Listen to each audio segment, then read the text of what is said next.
আসসালামু আলাইকুম।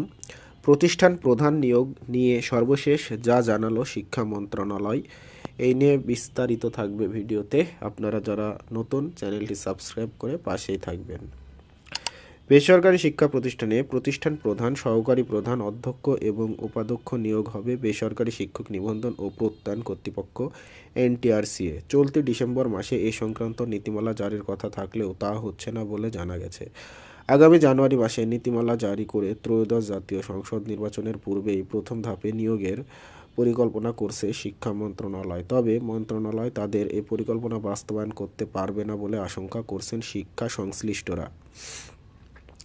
তাদের মতে, প্রতিষ্ঠান প্রধান নিয়োগ নিয়ে আদালতে রিট করা হয়েছে। রিটের প্রেক্ষিতে আদালত থেকে একটি নির্দেশনা এসেছে। এ নির্দেশনার সমাধান না হওয়া পর্যন্ত নিয়োগ কার্যক্রম পরিচালনা করা যাবে না। এছাড়া নির্বাচনের পূর্বে শিক্ষা প্রতিষ্ঠানে গুরুত্বপূর্ণ এ পদে নিয়োগ হলে বিশৃঙ্খলা দেখা দিতে পারে। এজন্য নির্বাচনের পর এ পদগুলোতে নিয়োগ কার্যক্রম পরিচালনা হতে পারে বলে জানা গেছে।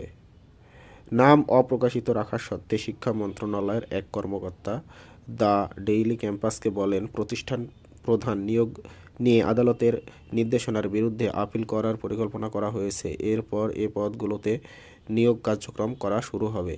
তিনি আরও বলেন, আমরা চেষ্টা করছি নির্বাচনের পূর্বেই প্রতিষ্ঠান প্রধান নিয়োগের প্রক্রিয়া শুরু করতে। সেজন্য কাজ করা হচ্ছে। তবে সরকারের নির্দেশনা না পেলে এ কার্যক্রম নির্বাচনের পর শুরু করা হবে।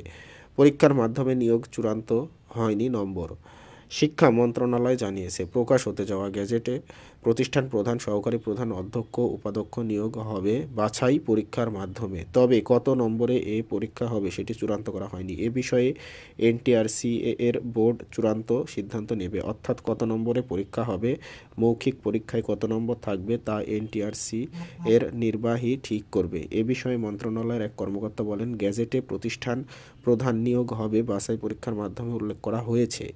তবে কত নম্বরের মূল্যায়ন তা চূড়ান্ত করবে এনটিসিআর এর নির্বাহী বোর্ড। যদিও কমিটি 100 নম্বরের মূল্যায়নের প্রস্তাব করেছিল, তবে সেটি গেজেটে উল্লেখ করা হয়নি।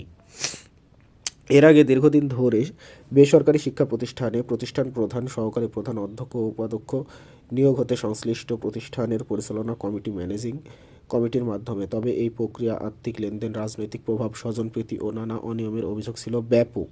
স্থানীয় প্রভাবশালী ব্যক্তিদের ইচ্ছা অনুযায়ী প্রধান শিক্ষক নিয়োগ দেওয়ার ঘটনাও ছিল নিয়মিত।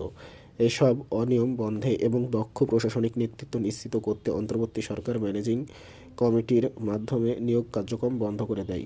গত 6 অক্টোবর শিক্ষা মন্ত্রণালয়ের মাধ্যমিক ও উচ্চশিক্ষা বিভাগের উপসচিব সাইয়েদ এ জেড মোরশেদ আলী স্বাক্ষরিত এক বিজ্ঞপ্তিতে জানানো হয়, বেসরকারি শিক্ষা প্রতিষ্ঠানে প্রধান, সহকারী প্রধান, অধ্যক্ষ, উপাধ্যক্ষ ও সমমানের সব পদে নিয়োগ নেওয়া হবে এনটিআরসির মাধ্যমে। এটি সরকারের নীতিগত সিদ্ধান্ত। তার আগে দিন 5 অক্টোবর বিশ্ব শিক্ষক দিবসের এক অনুষ্ঠানে অন্তর্বর্তী সরকারের শিক্ষা উপদেষ্টা অধ্যাপক চৌধুরী রফিকুল আবরার ও জানান, বেসরকারি প্রতিষ্ঠানে একজন প্রতিষ্ঠান প্রধান বা অধ্যক্ষ পুরো প্রতিষ্ঠানের নীতি ও মান নির্ধারণে সবচেয়ে গুরুত্বপূর্ণ ভূমিকা রাখেন। তাই মেধা ভিত্তিক যোগ্যতা সম্পন্ন নেতৃত্বই গড়েই দীর্ঘমেয়াদে শিক্ষার মান উন্নয়ন সম্ভব।